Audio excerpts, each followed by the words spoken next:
So this is chapter 2 of civics and the chapter name is federalism. Are you known about the federalism? Federalism होता है बच्चों, जैसे मैंने आप लोगों को बताया, अगर मैं गवर्नमेंट की पावर किसी दो लोगों के हाथों में देता हूं तो वहां पर होता है पावर शेयरिंग। अगर दो से ज्यादा के हाथों में देता हूं तो वहां पर होता है फेडरलिज्म। ठीक है, जैसे आपके स्कूल में होता है, आपके जो क्लास इंचार्ज होते हैं वो आपकी क्लास को हैंडल करते हैं। अगर टीचर अब्सेंट हो तो जो सब्जेक्ट टीचर है वो भी क्लास को हैंडल कर सकता है। उसके बाद आपके first monitor, second monitor, third monitor, कितने ही मॉनिटर बन सकते हैं। तो वहां पर है ना फेडरलिज्म सिस्टम देखने को मिलता है। तो फेडरल क्या होता है, एक बार ओवरव्यू देख लेते हैं फेडरल का। इन द प्रीवियस चैप्टर, आपके पिछले चैप्टर में, we noted that vertical division of power among different level of government, यानी कि जो पावर थी वो गवर्नमेंट के अलग अलग लेवल पे बांटी गई। जैसे गवर्नमेंट के 3 लेवल माने गए बेटा, सेंट्रल गवर्नमेंट, स्टेट गवर्नमेंट और आपका local government. In one of the major form of power sharing in modern democracy, आज के टाइम में जो भी डेमोक्रेसी यानी जो भी डेमोक्रेटिक कंट्री है, लोकतांत्रिक देश है, वहां पर है ना पावर किसी एक हाथ में नहीं दे सकते हम। अगर पावर को हमने एक हाथ में दे दिया तो वो होगा डिक्टेटरशिप, तानाशाही सिस्टम हो जाएगा। जैसे कि आपका नॉर्थ कोरिया में है किम जोन उन, नाम सुना होगा। किम जोन उन के देश में काफी कुछ है, आप यूट्यूब पे बहुत अच्छे ढंग से देख सकते हो, उसके बारे में मैं भी आपको बताता हूँ। वहां पे जो बच्चे होते हैं ना, वो अपना नाम लिखने से पहले वहां के तानाशाही का नाम लिखना सीखते हैं। यानी कि वहां के हर बच्चों का ना उसका नाम लिखना जरूर आता है। वहां पे करीबन है ना 15 तरह की कटिंग होती है, और जो 16वीं कटिंग का डिजाइन है ना वो किम जोन उन का ही है। वहां पे उसकी तरह कोई कटिंग नहीं करवा सकता। तीसरी बात, वहां पे जो 4 व्हीलर गाड़ियां हैं, यानी 4 पहिया जो गाड़ियां हैं, वो बस वो बंदे रख सकते हैं जो गवर्नमेंट जॉब पे है, यानी कि जो उसकी सेना में भर्ती है वो ले सकते हैं, बाकी नहीं। तो वहां पे पोल्यूशन फ्री भी है वो। अगर कोई वहां पे स्मोकिंग वगैरह करता है तो जो बीड़ी सिगरेट वगैरह होती है उसको पीने के बाद इधर उधर फेंक लेते हैं, तो वहां पे ऐसा नहीं है, उसको अपनी जेब में रखना पड़ता है। ठीक है, एस्ट्रे बना के, इस तरह से सिस्टम होता है बेटा जी। लेकिन वो तो होता है डिक्टेटरशिप, जहाँ पे पावर दो हाथों में बंटती है। तो वहां पर एक तरह से पावर शेयरिंग, और तीसरा आपका फेडरलिज्म। तो अपने इंडिया में क्या है, अपने इंडिया में है federalism.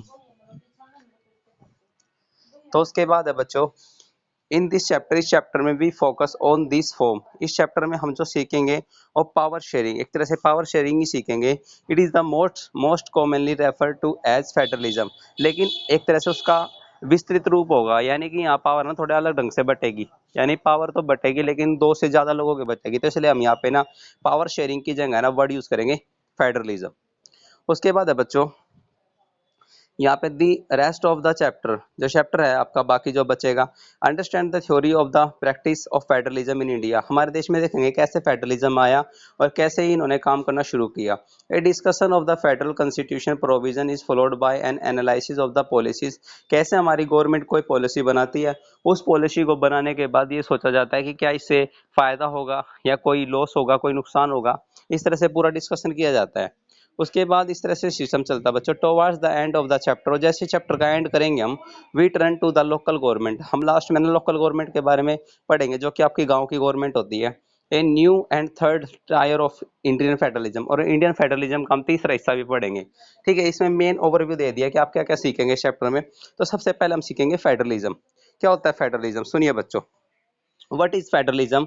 Let us get let us get back to the contrast between Belgium and Sri Lanka. जैसे कि आप पिछले चैप्टर में ना श्रीलंका और बेल्जियम के बारे में पढ़ चुके हो, उसी को ही हम आगे बढ़ाते हैं। That we saw in the last chapter, हमने लास्ट चैप्टर में देखा, you would recall the one of the key changes made in the constitution of Belgium was reduce the power of central government. उन्होंने वहां पर क्या किया, जैसे Belgium में क्या था, बेल्जियम में 3 लैंग्वेज थी, मैं आपको याद दिलाता हूँ, जैसे डच होगी, फ्रेंच होगी, जर्मन होगी। और वहां पे ना जो डच वाले थे वो ज्यादा चल रहे थे, लेकिन वहां पे क्या किया बेटा जी, उन्होंने अपनी पावर को रिड्यूस कर दिया, कम कर दिया, और कम करने के बाद है ना जो सेंट्रल गवर्नमेंट थी ना, वहां पर पावर को 2 हिस्सों में दे दिया। जैसे कि वहां पे जर्मन, जो फ्रेंच थी और डच वालों में पावर दे दी गई। उसके बाद रीजनल गवर्नमेंट, रीजनल गवर्नमेंट होती है जो गांव वगैरह की लोकल गवर्नमेंट होती है, यानी स्टेट गवर्नमेंट भी बोल सकते हैं हम।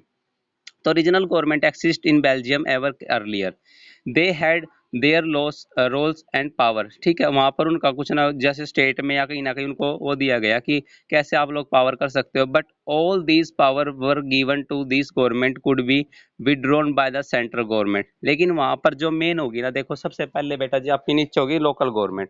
लोकल गवर्नमेंट जब भी कोई कानून पास करेगी या कुछ भी करेगी ना, वो सब है ना दबाव में रहेगी किसकी, स्टेट गवर्नमेंट की। और स्टेट गवर्नमेंट किसके प्रेशर में रहेगी, सेंट्रल गवर्नमेंट की। यहाँ पर ये भी बात बताई गई थी कि हमेशा ना सेंट्रल गवर्नमेंट की चलेगी। The change took place in 1993, 1993 में काफी चेंज हुए। Was that the regional government were given constitution power. फिर वहां पे क्या चला 1993 में ना, वहां पर ये बात बता दी गई कि जो सेंट्रल गवर्नमेंट की जितनी वैल्यू है ना, उतनी ही वहां की स्टेट गवर्नमेंट की भी बना दी गई है। इस तरह से काफी चेंज किए गए। तो अब बेटा जी क्या बात आई कि सेंट्रल गवर्नमेंट की जितनी वैल्यू उतनी स्टेट गवर्नमेंट की है। तो यही फेडरलिज्म है। फेडरलिज्म में क्या होता है कि जितनी स्टेट गवर्नमेंट की वैल्यू होगी उतनी सेंट्रल गवर्नमेंट की वैल्यू होगी, यानी दोनों मिलकर वैल्यू होगी। आप लोगों को मैंने 9th क्लास में एक चैप्टर पढ़ाया होगा, जैसे union list, concrete list, state list वगैरह पढ़ाया था, वही सारा कंसेप्ट इसी में है। तो इस तरह से बेटा जी आगे चलते हैं। तो बेल्जियम शिफ्ट फॉर है, तो बेल्जियम था वो एक यूनिटरी गवर्नमेंट से कहाँ पे चला गया, फेडरल गवर्नमेंट में शिफ्ट हो गया। ऐसे ही श्रीलंका का कंसेप्ट हमने पढ़ा बेटा जी। ये सारा आपको दिख रही होगी, एक पिक्चर दिख रही होगी, रेड रेड कलर जो शो हो रहा है, उस रेड कलर में जितनी भी कंट्री है ना, वो कंट्रियाँ सारी फेडरलिज्म है। जैसे अपना इंडिया दिखाता हूँ मैं आपको, इंडिया दिखा दिया है। इंडिया में और जो पाकिस्तान है यहाँ भी फेडरलिज्म पाया जाता है, आपके रशिया में पाया जाता है। ये नहीं कि जो बड़ी से बड़ी कंट्री है वो फेडरलिज्म होगा, छोटी से छोटी कंट्री है। जैसे कि एक बेल्जियम बहुत छोटी कंट्री है, और बेल्जियम में भी आपको ये फेडरलिज्म सिस्टम देखने को मिलेगा। तो जितना भी आपको रेड कलर दिख रहा है ना, सारा फेडरलिज्म है बच्चों, ठीक है। अब यहाँ पे एक पॉइंट आता है, जैसे एक छोटा सा बच्चा कंफ्यूज है, आई एम कंफ्यूज, मैं कंफ्यूज हूँ, what do we call the Indian government, हमारी इंडियन गवर्नमेंट को हम क्या कहेंगे। यहाँ पर पावर शेयरिंग का सिस्टम कहेंगे या इसको क्या कहेंगे। तो इज इट यूनियन, फेडरल या सेंट्रल, इसमें कौन सा सिस्टम है। तो हमारी इसमें कौन सा है, हमारी इंडिया में फेडरल है बच्चों, ठीक है। तो आपका पहला पेज बिल्कुल कंप्लीट हो गया है। सेकंड पॉइंट पे आते हैं, सेकंड चैप्टर पेज पे आते हैं। इन दिस सेंस, इसी सेंस में federalism are contract with unitary government under the unitary system, either there is only one level of government or the sub units। जैसे unitary government होती है ना, उसमें बस एक ही गवर्नमेंट की चलती है और बाकी उसकी सब यूनिट होती है। यानी कि जो सब यूनिट होगी ना, वो हमेशा किसकी मानेगी, वो हमारी जो मेन यूनिटरी गवर्नमेंट होगी ना उसकी मानेगी, और बाकी सब यूनिट ऐसे चलती रहती है, उनका कोई काम नहीं होता। लेकिन क्या है बच्चों, अपनी इंडिया में ऐसा नहीं है। अपनी इंडिया में ऐसा नहीं है। The central government can pass an order to the provisional और द लोकल गवर्नमेंट। जो भी लोकल गवर्नमेंट में काम हो गया ना, उनके भी काम सेंट्रल गवर्नमेंट पास करेगी। But in A federal system, federal system में क्या होता है, the central government can not order the state government, कि कैन उसको ऑर्डर नहीं दे सकती वो, ठीक है। And the state government do this something, उसको कुछ स्टेट गवर्नमेंट को ही करना पड़ेगा जो करना पड़ेगा। और state government has power of its own for its, it is not answerable to the central government. और जो स्टेट गवर्नमेंट जो भी कोई काम करेगी ना, उसके लिए खुद अपने आप को ही जवाब देगी, ये किसी और का जवाब देने की उसके वो नहीं है। जैसे कई बार स्कूल में होता है या कहीं भी होता है बच्चों, आप लोग किसी से पूछोगे कि भाई ये क्या काम है, वो कहेगा मैं आपको ये बताने की वो नहीं समझता, जिसको बताना मैं अपने आप बता दूंगा, ऐसे। तो बोथ दिस गवर्नमेंट आज, यहाँ पे दोनों गवर्नमेंट है ना फेडरलिज्म में, दोनों की दोनों गवर्नमेंट सेपरेट होती है अपनी अपनी जगह पे बच्चों। देखिए अब मैं आपको कुछ पॉइंट बता रहा हूँ, आप उसको अच्छे ढंग से समझना।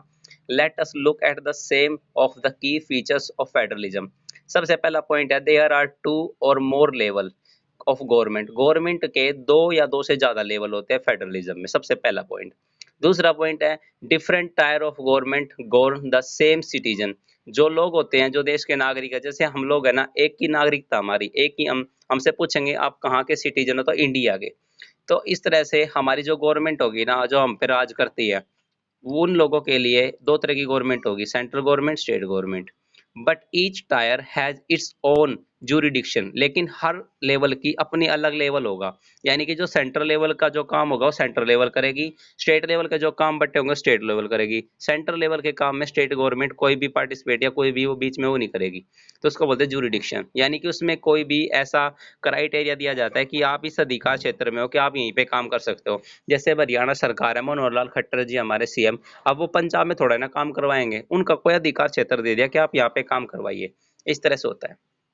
थर्ड पॉइंट है the jurisdiction of the respective level of tiers of government are specify in the constitution. और इसके बारे में ना हमारे कॉन्स्टिट्यूशन में बिल्कुल स्पेसिफाई कर रखा है कि कौन सा करना है।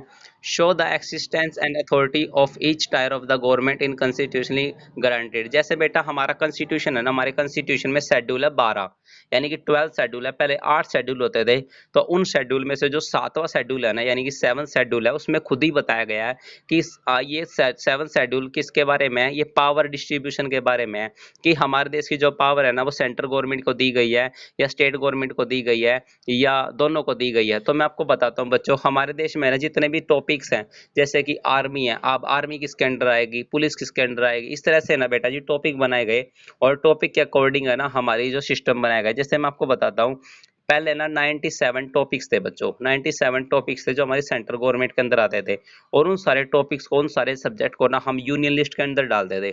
और यूनियन लिस्ट में अब है ना टॉपिक जैसे धीरे धीरे बेटा कॉन्स्टिट्यूशन बढ़ने लग रहा है, तो टॉपिक्स भी बढ़ने लग रहे हैं। तो अब आपसे पूछेंगे कितने हैं, तो 100 के करीब है बच्चों, और घटते रहते। तो नेट पे अगर आप चेक करोगे ना तो 98 आपको मिलेंगे सेंट्रल गवर्नमेंट के टॉपिक्स।